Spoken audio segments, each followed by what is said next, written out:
सावन का महीना लोटा दो,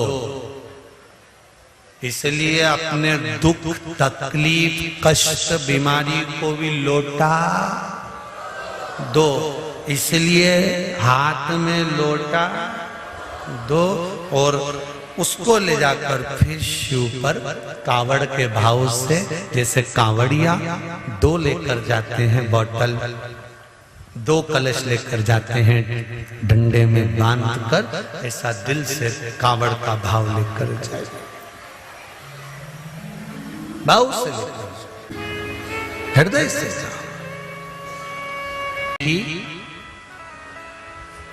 श्रावण महीने की नौवीं तिथि, कौन सी तिथि? नौवीं, चाहे शुक्ल पक्ष की हो चाहे कृष्ण पक्ष की। 7 दुर्वा, कितनी दुर्वा? 7 दुर्वा अशोक सुंदरी वाली जगह पर चढ़ाकर, शंकर भगवान के ऊपर चढ़ाकर, गणेश जी के चरणार बिंद को लगाकर उसको लेकर आना है। हाटकेश्वर महादेव का स्मरण कर। कौन से महादेव? हाटकेश्वर महादेव। उसको लेकर आइए। उदर में, पेट में रोग हो, बीमारी हो, बहुत ज्यादा तकलीफ हो रही हो, शरीर के अंतर्गत एसिडिटी रहती हो या पेट के अंतर्गत कोई ना कोई बीमारी बनी ही रहती हो, उसको भादों के महीने में, कौन से महीने में? भादों के महीने में किसी भी दिन सुबह के समय जब आप वो दुर्वा लेकर आए, 5 दिन 6 दिन 7 दिन में एक एक कर कर खाली पेट उसको चबा चबा कर खा लो और पानी पी लीजिए। करना पड़ेगा श्रावण महीने में, खाना पड़ेगी भादों में। चतुर्मास में चारों महीनों का बड़ा बड़ा महत्व है। कभी आपको एक स्मरण रहा हो कि जिस नारी के, स्त्री के रजोधर्म से जुड़ी हुई या पुरुष वर्ग में भी कहीं ना कहीं किसी ना किसी रूप में इस उदर से लेकर एड़ी तक के बीच में जो भी तकलीफें होती हैं उससे जुड़े हुए के लिए भी सावन के महीने में एक प्रयोग आता है। उसको कर लेने से संपूर्ण जीवन समय में ये नाभि कोश से लेकर एड़ी तक के बीच में कभी तकलीफ कोई नहीं। और वो जल शंकर भगवान को शूलपाणेश्वर महादेव के नाम से चढ़ाया गया। कौन से महादेव के नाम से? शूलपाणेश्वर महादेव। शूलपाणेश्वर, उसका भी स्थान है कि वो जल कहां चढ़ता है। तो पहले तो नौवीं तिथि का दुर्वा प्रयोग भगवान शंकर को समर्पित करते हुए, अशोक सुंदरी वाली जगह पर समर्पित करते हुए श्री गणेश जी महाराज को कहकर, आपको याद होगा जिस समय पर श्री गणेश जी महाराज कुबेर जी महाराज के घर में भोजन करने गए थे, सारा अन्न भगवान गणेश जी पा गए थे, तब शंकर भगवान ने दुर्वा भेजी थी। ये दुर्वा जब गणेश जी को भेजी गई थी तो वो औषधि के लिए भेजी गई थी कि गणेश जी ने ज्यादा पा लिया है तो शरीर में रोग ना हो जाए, पेट में कोई रोग ना हो जाए। तब शिव जी ने भेजी थी अशोक सुंदरी के माध्यम से। इस दुर्वा का प्रभाव रोग मुक्ति के लिए किया जाए। तो रोग दुर्वा महाराज श्रावण महीने की नौवीं तिथि, कौन सी तिथि? नौवीं, चाहे शुक्ल पक्ष की हो चाहे कृष्ण पक्ष की। पत्र, एक चावल का दाना, एक पुष्प, एक लोटा जल जीवन की सार्थकता है। एक किसी भी नौवीं को आप उतारा कर सकते। नौवीं तिथि चाहे शुक्ल पक्ष की हो चाहे कृष्ण पक्ष की। एक आटे का दिया, उसमें 4 बत्ती, आटे के दिए में 4 बत्ती रखें, तिल्ली का तेल डाल लें, थोड़ा सा उसमें सरसों का तेल डाल लें। महाराज घर के बाहर, अर्थात घर के अंदर के बाहर जो चौखट होती, चौखट से थोड़ा सा बाहर, बिल्कुल चौखट पे नहीं बैठना, थोड़ा सा बाहर, नौवीं तिथि के दिन शाम के 6 से 6:30 के बीच में 21 बार जो व्यक्ति बीमार रहता है उसके सिर से नीचे की ओर श्री नरसिंह भगवान का स्मरण कर कर जिस तिथि को उतारा कर रहे हो उस तिथि का नाम लेकर, उस जो व्यक्ति का उतारा कर रहे हो उसका नाम और गोत्र लेकर 21 बार जो उतार कर उस दिए को घर के ही चौखट पर रख देता है, उस व्यक्ति की बीमारी छूट जाती है महाराज। वो रोगीला नहीं रहता, रोग से ग्रस्त नहीं रहता, दवाई गोली उसकी छूटती है। कभी ये डॉक्टर को दिखा लो, कभी वो डॉक्टर को दिखा लो, कभी यहां दिखाओ, कभी वहां दिखाओ, उससे छुटकारा मिलता है। नवमी तिथि चाहे शुक्ल पक्ष की हो चाहे कृष्ण पक्ष की हो, किसी भी नवमी को आप उतारा कर सकते।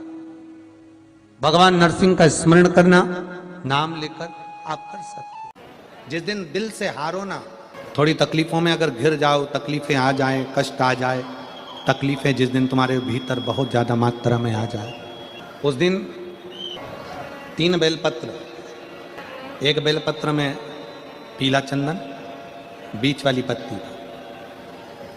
जिस दिन तुम्हें लगे कि मैं बहुत दुखी चल रही हूं और मेरा काम हो ही नहीं रहा, बहुत तकलीफ की जिंदगी चल रही है, कोई हाथ पकड़ने वाला नहीं है, कोई संभालने वाला नहीं है और बहुत तकलीफ हो रही है, बहुत तकलीफ। उस समय पर एक बेलपत्री के बीच वाली पत्ती पर पीला चंदन, दूसरी पत्ती पर लाल चंदन और तीसरी पत्ती पर 11 चावल गीले, पानी में उसको थोड़ा सा भिगो लें या धो लें, 11 चावल गीले शिव जी की उस पत्ती पर रखिए। सबसे पहला पीला चंदन का बेलपत्र, दूसरे नंबर पर लाल चंदन का बेलपत्र, तीसरे नंबर पर जो 11 चावल आपने धोकर रखे हैं वो हाथ की हथेली में रखना है और हाथ की हथेली में रखकर अपनी कामना कर कर भगवान शंकर से विनय कर कर पंचाक्षर मंत्र नमः शिवाय या षडाक्षर मंत्र ओम नमः शिवाय या श्री शिवाय नमस्तुभ्यम बोलकर उस बेलपत्र पर सीधे हाथ में रखकर उल्टे हाथ का स्पर्श कर कर बाबा से अपने मन के भाव कहकर शंकर के शिवलिंग पर उसे समर्पित कर दीजिए। एक ही लोटा जल, जहां से जल बहता है अशोक सुंदरी वाली जगह, एक ही लोटा जल, जहां से जल बहता है उस जल बहने वाली जगह पर 3 बार उस जल को अपनी कामना कर कर श्री शिवाय नमस्तुभ्यम या पंचाक्षर मंत्र या षडाक्षर मंत्र बोलकर 3 बार उस स्थान पर गिरा दीजिए। गिराने के बाद में बाबा से विनय कर कर अक्षत वाली जो बेलपत्र है, एक बेलपत्र और एक अक्षत उसमें से अपने लिए लेकर आ जाओ। उसको 2 महीना 3 महीना अपने घर में रखिए। जितना भी दुख है धीरे धीरे बाबा समाप्त कर कर खुशियां घर में लेकर आता ही तो होगा, खुशियां घर में आएगी जरूर। पुराण की कथा कहती है जब जिंदगी में कोई भी दुख तुम्हारे घर के दरवाजे को टच करता है उससे पहले ये 3 जो तुम्हारे घर में हैं, तुलसी का क्यारा, गौ माता और घर के बुजुर्ग, इनके स्वास्थ्य में अपने आप गड़बड़ी होना प्रारंभ हो जाती है। किस किस में? तुलसी का क्यारा मुरझाने लगेगा, तुलसी सूखने लगेगी, कितनी भी बारिश हो थोड़े दिन अच्छी रहेगी फिर वापस मुरझा जाएगी। 4 महीना सावन भादो कुमार कार्तिक तो अच्छी रहेगी फिर वापस वो मुरझा जाएगी। मतलब जरूर घर में कुछ ना कुछ दुख आने वाला है। नवमी तिथि किसी भी महीने की, चाहे शुक्ल पक्ष की हो चाहे कृष्ण पक्ष की हो, अष्टमी और नवमी तिथि ये 2 तिथियां ऐसी हैं, मान लो तुम्हारा पैसा तुमने किसी को दिया 5 लाख 4 लाख 3 लाख 10 लाख 8 लाख 2 लाख 50,000 25,000 20,000 40,000 और वो पैसा नहीं दे रहा आपको, आप हार गए कह के कर, फोन लगा कर भैया दे दे रहे, परेशानी है दे दे रहे भैया हम तो परेशान हो गए, और हार गए, नहीं मिल रहा, बहुत परेशान। तो महाराज किसी भी अष्टमी या नवमी तिथि के दिन आप मां जगतजननी जगदम्बा का शिव के साथ में शिव शक्ति का स्मरण कर कर देवी के नाम की 9 आहुतियां सूखे बीले की, मतलब बीला जो सूख चुका है उसकी 9 आहुतियां अग्नि में शंकर और सती के नाम से, शंकर और शिव के नाम से समर्पित करें। और आखिरी आहुति जो समर्पित करें उसमें थोड़ा सा भाग तिल का, और तिल भी काली नहीं चढ़ती उसमें, श्वेत तिल का भाग उसके साथ लगाकर समर्पित करें। और जिससे धन लेना है उसका नाम लेकर वो समर्पित करें महाराज, उसको सुध आएगी और वो पैसा किसी भी हाल में आपके हाथ में थमाकर जाएगा ही, ये पक्का है। उसकी आहुतियां, बहुत तकलीफ है, बहुत कष्ट है, इतना टेंशन है, इतना टेंशन है कि पूरा डिप्रेशन में जीव जा रहा है। पहुंच जाओ नंदी के पास, बैठ जाओ नंदी के पास में, जो चरण उठा हुआ है उसी के पास में बैठ जाओ, नंदी के बिल्कुल बाजू पास। कुछ देर ओम का नाद करना प्रारंभ करिए। ओ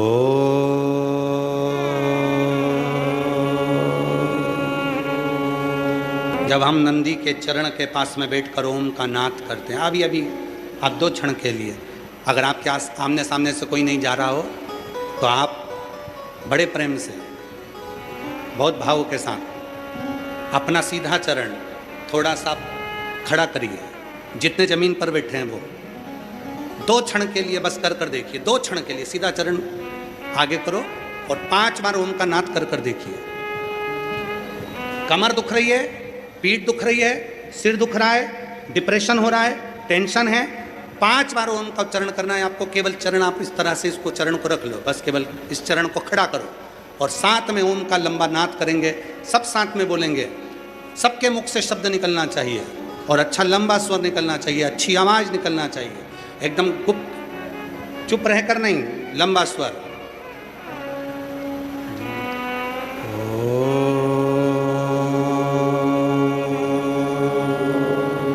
नेत्र खोलकर स्मरण करिए, आपके जीवन का जो सुख होगा, आपको ऐसा महसूस होगा कि मैं एकदम हल्की हो गई, मेरे भीतर से कुछ निकल गया, जो मेरे भीतर का कुछ दर्द था, तकलीफ थी, वो समाप्त हो गई।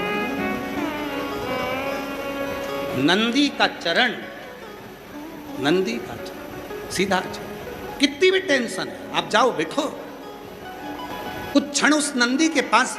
और अगर तुमको लगे कि मेरे घर में अशांति फैलती जा रही है, टेंशन ही टेंशन हो रहा है, जहां नंदी का सीधा चरण, जो ऊपर है नंदी का चरण, उसके चरण की रज थोड़ी सी लेकर आइए, अपने घर के दरवाजे पर उसका हाथ फेरना प्रारंभ करो।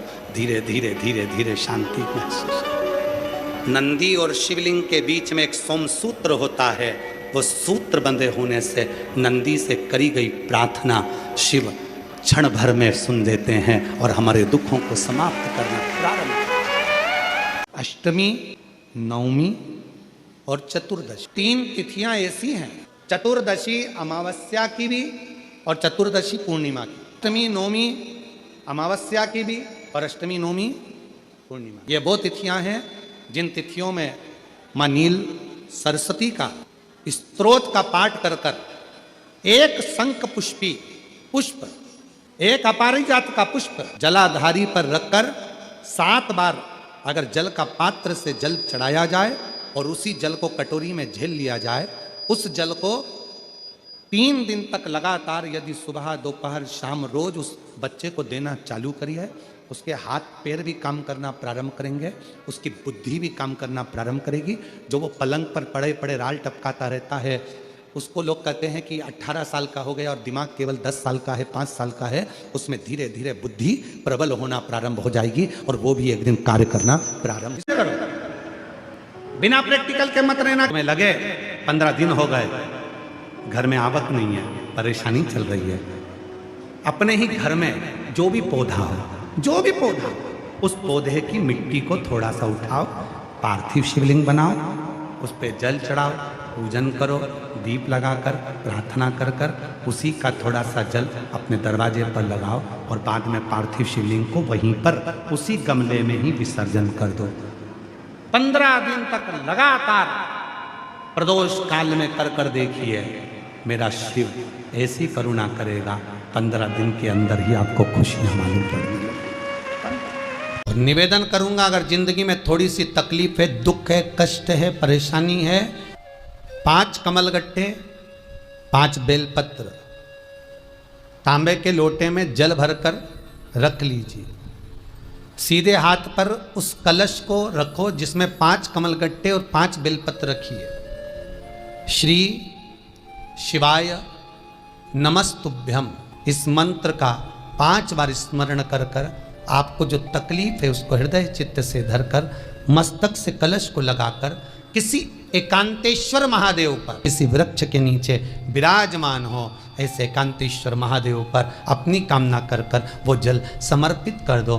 1 बेलपत्र 1 कमलगट्टा उठाकर अपने घर पर लेकर आ जाओ। जो तकलीफ बहुत ज़्यादा हो रही है 5 दिन में आपको मालूम पड़ जाएगा, 5 दिन में अंतर आ जाएगा। यहाँ तक शिव पुराण कहती है अगर चंदन नहीं है, अबीर नहीं है, गुलाल नहीं है, रोली नहीं है, कुछ भी तुम्हारे पास में नहीं है, शंकर जी को तुमने जल चढ़ाया, जल चढ़ाने के बाद अगर चंदन रोली हल्दी कुछ नहीं है तो भी अपने हाथ की 3 उंगलियों से शंकर के शिवलिंग पर जब आप 3 रेखाएं दिल से हृदय से भाव से बनाते हो तो भी शंकर भगवान हाथ पकड़कर तुम्हारे भाग्य की रेखा बनाना प्रारंभ कर देगा।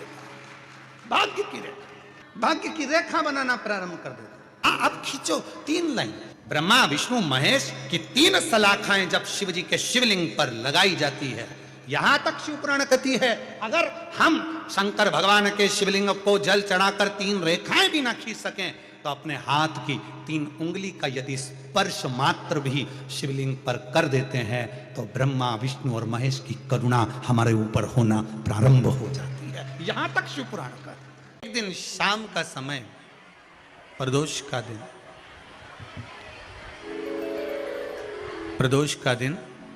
प्रदोष काल, शाम का समय, भगवान देव अधिदेव महादेव माँ जगतजननी पार्वती जी के साथ में भ्रमण पर निकले। देखिए अगर प्रदोष का व्रत नहीं कर सकते, प्रदोष के दिन आप व्रत नहीं कर सकते, मान लो आपसे भूखा नहीं रहा जाए, प्रदोष का व्रत नहीं कर सकते, प्रदोष के दिन आप भूखे नहीं रह सकते, मंदिर भी नहीं जा सकते, दिया भी नहीं लगा सकते, तो शिव महापुराण की कथा कहती है कि प्रदोष के दिन, प्रदोष काल में अपने ही दरवाजे के पास में देवाधिदेव महादेव का स्मरण कर कर लक्ष्मी की वृद्धि के लिए, कार्य सिद्धि के लिए, संपदा को प्राप्त करने के लिए आप अपने ही दरवाजे के पास में एक दीप लगा सकते हो। कौन से दिन? प्रदोष के। एक बात और अच्छे से समझ लीजिए, जो बच्चे चिड़चिड़े होते हैं, चाहे घर में बेटे हों, बहुएं हों, सास हो, ससुर हो, परिवार में छोटे छोटे बच्चे हों, चिड़चिड़ प्रवृत्ति करते हों या चिड़चिड़ा स्वभाव हो, जरा जरा सी बात में क्रोध आ जाता हो, बोलने का भान नहीं रह पाता हो, शब्दों के बाण चलते हों, तो महाराज प्रदोष के दिन, प्रदोष काल में बेलपत्री के पेड़ के नीचे एक, जो पत्ता आपके पास में हो, पान का मिल जाए तो पान का, पीपल का मिल जाए तो पीपल का, बेलपत्र का मिल जाए तो बेलपत्र का, उस पत्ते पर मात्र थोड़ा सा शहद और 7 दाने चावल के रखकर घी का दिया लगा दो महाराज, और थोड़ा सा जल हाथ की अंजलि में लेकर भगवान देवाधिदेव महादेव का स्मरण कर कर कि इस बेलपत्री के वृक्ष के नीचे माता लक्ष्मी, पार्वती, सरस्वती विराजमान है। इसी बेलपत्री के पेड़ के नीचे मेरे देवाधिदेव महादेव का 12 ज्योतिर्लिंग का स्वरूप प्रकट है। उनका स्मरण कर कर जल चढ़ा दीजिए और उसका स्मरण कर लो जो चिड़चिड़ प्रवृत्ति करता हो, क्रोध करता हो, जिसको बोलने का भान नहीं होता हो, सम्मान नहीं देता हो, अपशब्द कहते हो, उनका स्मरण कर कर आप छोड़ेंगे। एकदम एक प्रदोष करेंगे, दूसरे प्रदोष तक तो आपको कोई दिक्कत ही नहीं। 2-3 प्रदोष कर कर देखिए, बाबा कृपा करें। बच्चों को पढ़ने का कह रहे हो, पढ़ने बैठो पढ़ने बैठो पढ़ने बैठो पढ़ने बैठो, तो एक आध प्रयास बच्चों के लिए भी कर लिया करो कि भाई ठीक है, बच्चे लोग विद्या में प्रबल होंगे।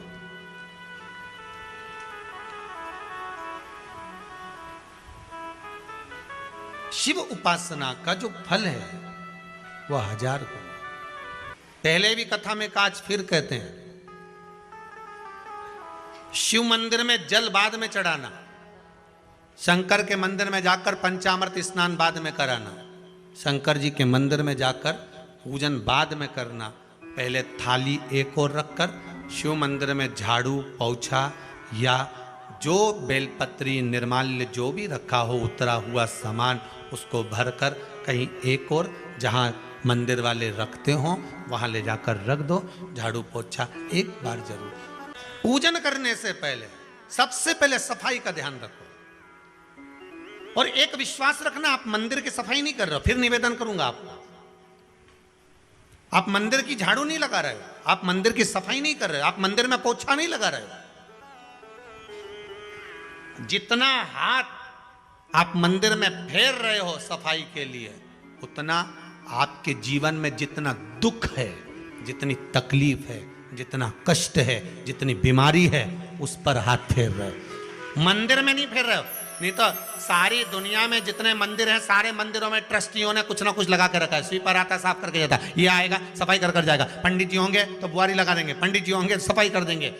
उन्होंने तो पंडित जी को बोल के रखा है कि साफ कर दो, पंडित जी करते भी हैं, पर पहला फर्ज आपका है कि आप मंदिर में आए हो तो पहले आप सफाई करो। क्यों? क्योंकि हम उसका द्वार साफ रखें। आज के समय में तो एक नियम हो गया साहब कि मंदिर में जाते हो तो मंदिर के दरवाजे पर चप्पल उतार के जाते हो, नहीं तो शास्त्र रीति तो ये कहती है कि मंदिर में भगवान सामने बैठा है तो उसके सामने चप्पल भी नहीं उतरना चाहिए। तो कई लोग कहते हैं मंदिर के अंदर थोड़ी ना उतर, हम तो जीने से भी बाहर एकदम गेट के बाहर वहां उतर, पर सामने तो है ना, सम्मुख में तो है।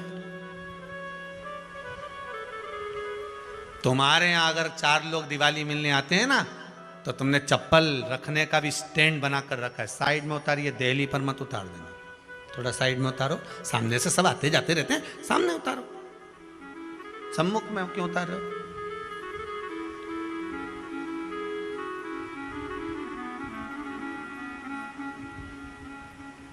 थोड़ा द्वार पे से दूर उतारिए।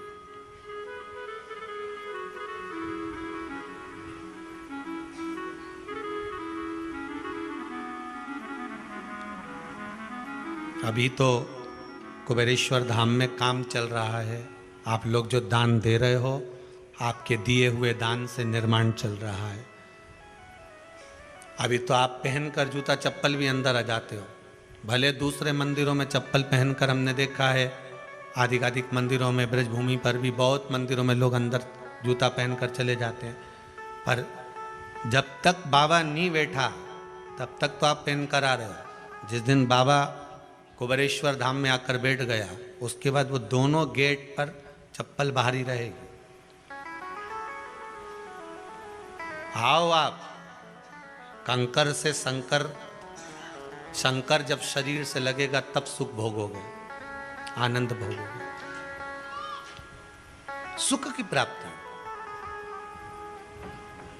अपने द्वार पर भी कितना सुंदर लिखा है भविष्य पुराण के अंतर्गत,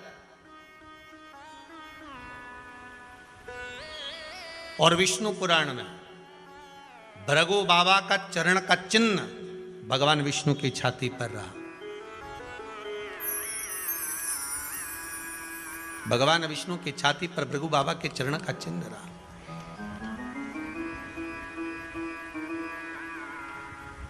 चरण का चिन्ह। अब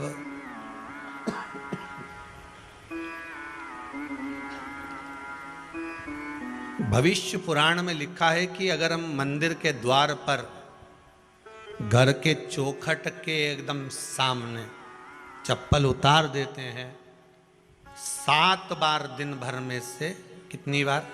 7 बार विष्णु पुराण कहती है ऐसा कोई दिन नहीं होता जिस दिन दरवाजे पर 7 बार लक्ष्मी आकर खड़ी नहीं होती हो।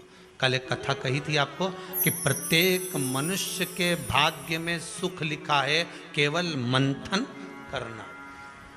भविष्य पुराण कहती है 7 बार लक्ष्मी प्रत्येक मनुष्य के दरवाजे पर जाकर खड़ी होती है, पर द्वार पर चप्पल पड़ी होने के कारणवश वो लौट कर चली जाती है। बहुत ध्यान दीजिएगा महाराज, थोड़ा सा आपको बुरा लगेगा, लग जाए, पर शिव पुराण है, जीवन संवार देगी तो अच्छी बात है,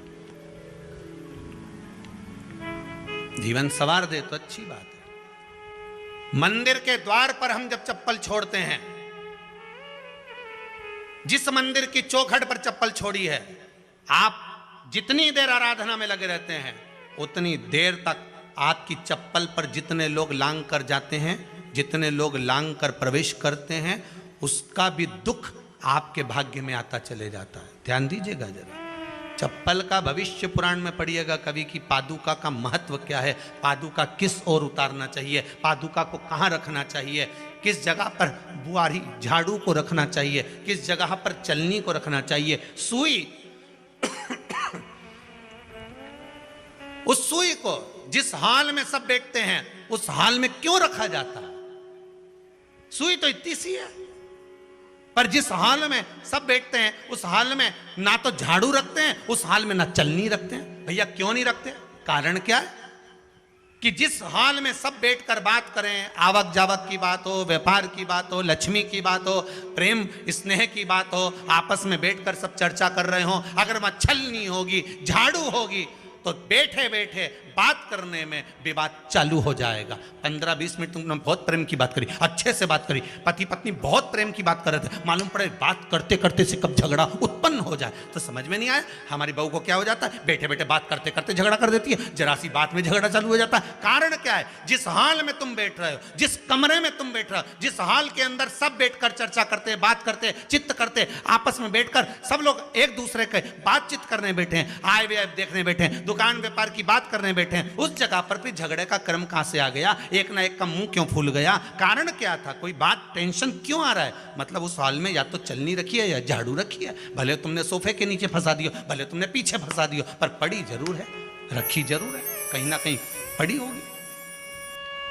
क्यों कहते हैं कि जिस हाल में आप बैठ रहे हो, जहां पर आप संपदा की बात कर रहे हो, दौलत की बात कर रहे हो, व्यापार की बात कर रहे हो, व्यवसाय की बात कर रहे हो, उस हाल में अगर कहीं कैलेंडर टंगा हो, कोई सामान ऐसा रखा हो, कोई पर्दा ऐसा लगा हो, कोई चीज ऐसी लगी हो, तो उसमें एक सुई उसमें रख दीजिए। क्यों कहते हैं?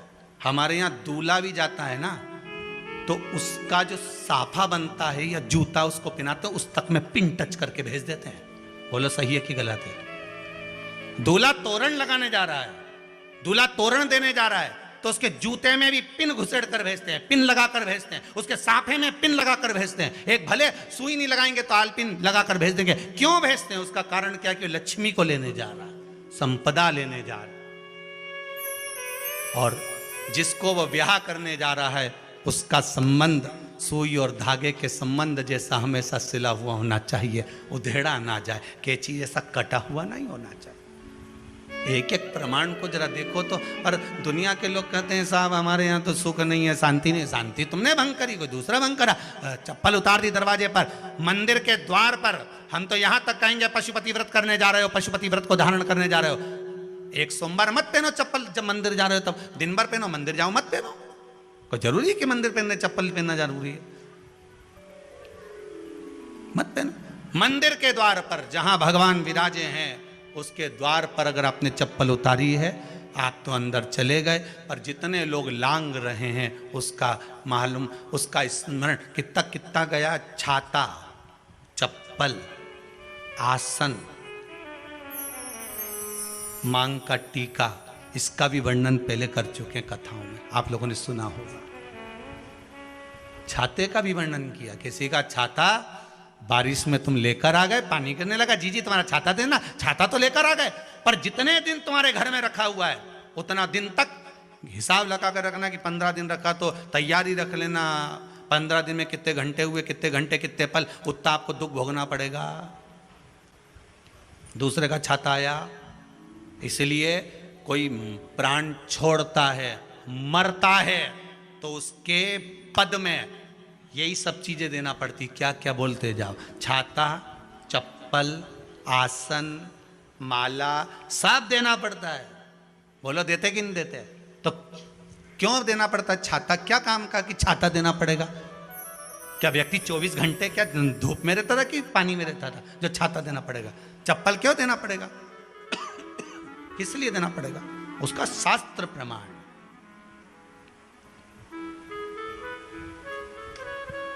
जरा सा राजा परीक्षित ने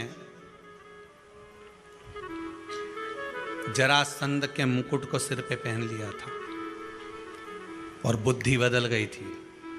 शमीक बाबा के गले में मरा हुआ सर्प डाल दिया था। सही है कि गलत है? केवल मांग काटी का अर्थात सिर पर मुकुट बदला और काम हो गया। बहुत ध्यान देना पड़ता है महाराज, बहुत ध्यान देना पड़ता है।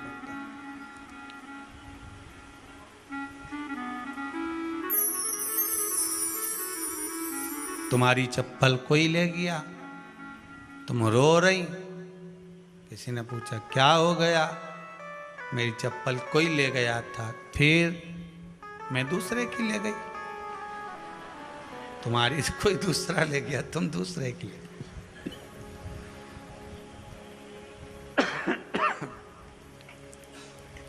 नहीं भाई,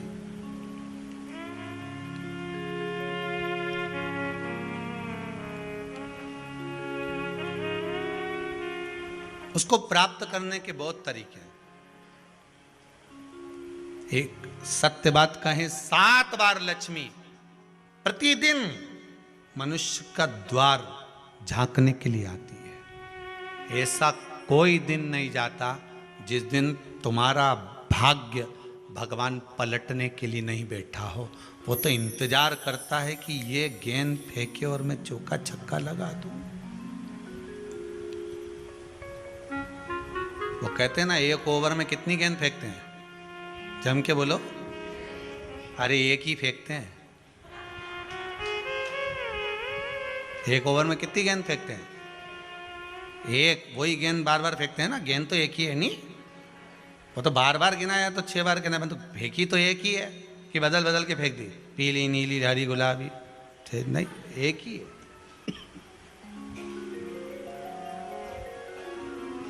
बदल बदल कर आया, गेंद एक ही थी, फिर फेंका कि ये तो वाइट निकल, फिर फेंकी, गेंद वही है, गिनती में 6 जा रही है। 1 साल निकल गया, 1 दिन निकल गया, फिर गेंद फेंकी।